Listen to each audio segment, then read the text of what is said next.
Salut le peuple vert, nouveau débrief à la suite de ce match entre le RC Strasbourg et la Saint-Etienne, défaite 3-1 pour nos petits verts dans un match vraiment très compliqué, un déplacement qu'on savait qu'on allait avoir du mal face à une des meilleures équipes sur l'année 2025 de notre championnat. 3-1, un non-match clairement des Stéphanois qui ont très peu existé finalement face à cette équipe strasbourgeoise.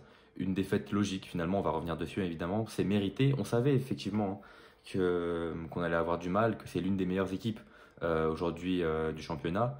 Les Strasbourgeois qui rêvent de qualification européenne, pourquoi pas même de Ligue des Champions pour eux. Cette défaite qui nous fait très mal, aussi d'un point de vue du classement. On va d'abord revenir sur le match avant de parler de tout ça. Donc un match avec une première occasion en début de match de Cardona qui rate plus ou moins l'immanquable, on va se le dire. Suite de quoi on prend un but trop rapide de la part des Strasbourgeois. Ce but qui est un magnifique but, cet extérieur du pied gauche est extraordinaire. Ça nous met dans le mal. On arrive quand même à réagir grâce à ce but de Davitashvili. Alors il y a eu un poteau avant évidemment des Strasbourgeois, une action que personnellement j'ai vue au fond. Mais bon, on s'en est bien sorti. Le but de Davitashvili où il rentre assez tranquillement dans la surface et ensuite il n'a plus qu'à ajuster le gardien qui ne plonge même pas sur cette action. Un but partout à la mi-temps. En deuxième mi-temps, pareil, on rate pas mal d'occasions avec quand même Cardona qui n'a pas fait un bon match, clairement, on va se le dire. On se prend ensuite ce deuxième but qui, pour moi, est une erreur défensive de Apia dans un premier temps suite à son marquage et de Larsonneur qui doit mieux faire, tout simplement. Tu prends pas un but dans tes 6,50 m comme ça n'existe pas. Pas à ce niveau-là, pas en Ligue 1. Mais bon, vu que nous, on a le niveau Ligue 2, a priori, c'est comme ça que ça se passe pour nous. Et puis le troisième but, cette reprise de volée bien placée, suite à une action un peu confuse. On prend ce troisième but qui nous achève complètement. Et donc cette défaite 3-1 qui nous met clairement dans le mal pour la mission maintien. On était peut-être trop confiants. C'est vrai qu'on sortait quand même d'un week-end assez exceptionnel avec la victoire dans le derby. On s'est peut-être senti pousser des ailes. C'est peut-être là où on a fait une erreur. Et c'est vrai que cette défaite, mine de rien, elle nous fait quand même réatterrir un petit peu. Voilà, nous faire avoir les pieds sur terre parce que c'est vrai qu'on était sur un petit nuage depuis le début de la semaine. Voilà, on a passé une semaine de folie, on va pas se le mentir.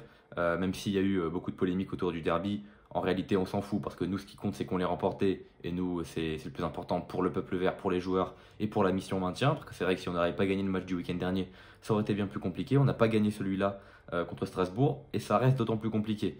D'autant plus compliqué surtout que, alors au moment où je tourne la vidéo, il y a eu uniquement le match entre Le Havre et Monaco. Le Havre qui a réussi à récupérer un point face à cet adversaire monégasque, donc qui passe à un point au-dessus de nous. Donc ça devient quand même compliqué. J'ai pas encore vu du coup le match entre Lille et Angers, entre Montpellier-Reims et Nantes-Toulouse. Quoi qu'il en soit, Montpellier, ça y est, ils sont officiellement relégués suite au match nul du Havre, donc ils ont clairement plus rien à jouer. Encore une fois, moi je vois Reims s'imposer, mais ça on en avait déjà parlé, je vois Reims s'imposer contre Montpellier. Je sais pas, je pense que la vidéo sortira, les résultats auront déjà eu lieu, donc je pourrais les afficher ou je sais pas quoi. Strasbourg qui enchaîne du coup sur un 11e match sans défaite. C'est extraordinaire ce qu'ils vivent les Strasbourgeois. Et je leur souhaite de tout cœur, évidemment, de se qualifier pour la Coupe d'Europe. Pourquoi pas la Ligue des Champions. Ce serait le but, même si Lyon du coup a gagné hier contre Rennes et reste du coup également dans la course. Il reste devant Strasbourg, si je dis pas de bêtises. Lyon est 5e et Strasbourg est 6e, en tout cas au moment où je parle. Donc nous pour l'instant on reste à 27 points, on reste à cette 17e place. Qui clairement ne nous arrange pas, on va bien dire les termes.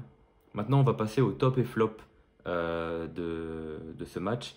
En flop, premièrement je mettrai Larsonneur, que j'ai trouvé trop fébrile. Pour moi le deuxième but c'est en partie sa faute. Pour moi il sort pas correctement dans les pieds et puis tu te prends pas un but comme ça, ça n'existe pas. Également je vais mettre Denis Sapia. Denis Sapia qui, en fait je me répète mais finalement pour moi, Ivan Masson, c'est quand même une valeur sûre par rapport à Denis Sapia. Denis Sapia qui n'a pas le niveau Ligue 1, on va se le dire. Après, on n'a pas beaucoup de joueurs en réalité qui ont le niveau Ligue 1. Mais en ce qui concerne Denis Sapia, c'est très très très limité, je trouve en tout cas. Et dans les tops, je vais en mettre deux. Je vais mettre Bernauer, que j'ai trouvé quand même assez solide défensivement. Je pense que c'est l'un des seuls aujourd'hui défensivement qui a tenu la baraque. Avec Petro quand même. Petro, je ne le mettrai pas dans les tops. Mais il a quand même été très correct, même si, encore une fois, lui aussi, il est limité. J'ai trouvé quand même correct aujourd'hui. Et je mettrai dans les tops. Je vais pas mettre un attaquant aujourd'hui parce que j'ai pas trouvé Cardona très bon. Je ne le mettrai pas dans les flops pour autant, mais je ne le mettrai clairement pas dans les tops. Stassin non plus. Stassin, il a été plus ou moins transparent. Davide, je ne le mettrai pas dans les tops. Je pense que je vais mettre Pierre Ekwa, qui a été plus qu'important en vérité dans ce milieu de terrain. Ça a été l'un des seuls joueurs finalement présents, j'ai envie de dire, sur ce terrain. Donc voilà, écoutez, on va s'arrêter là pour aujourd'hui. C'était assez court parce que j'ai pas vraiment grand chose à dire en vérité sur ce match, à part le fait qu'on n'a pas existé. Les seuls qui ont existé, hein, c'est les supporters qui étaient en parkage. Très belle ambiance d'ailleurs, hein, que ce soit les visiteurs ou que ce soit les Strasbourgeois. On connaît la réputation de la Méno. C'était très sympathique à regarder. Maintenant, il faut qu'on se concentre sur le prochain match, Monaco. Monaco, du coup, qui sort d'un match nul contre Le Havre. J'ai envie de dire qu'ils sont prenables. Maintenant, on connaît notre effectif, on connaît notre capacité. Je sais pas. Je sais honnêtement pas si on peut aller chercher un résultat là-bas. Pour moi, ça va surtout se jouer dans les matchs entre Reims et Toulouse.